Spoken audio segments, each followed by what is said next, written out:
ఇప్పుడు సతీష్ కుమారు, అనిల్ కుమారు, ప్రవీణ్ కుమారు, స్టీఫెన్ పాలు, శ్యామ్ కిషోరు వీళ్ళందరికీ కూడా రక్షణ లేదు.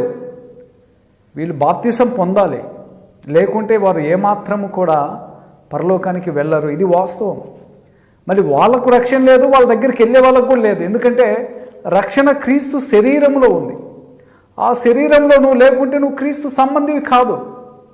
క్రీస్తు సంబంధి ఎవడంటే ఆ శరీరంలో అంటు కట్టబడిన వాడు మాత్రమే రక్షింపబడిన వాడని బైబిల్ గ్రంథం స్పష్టంగా చెబుతుంది.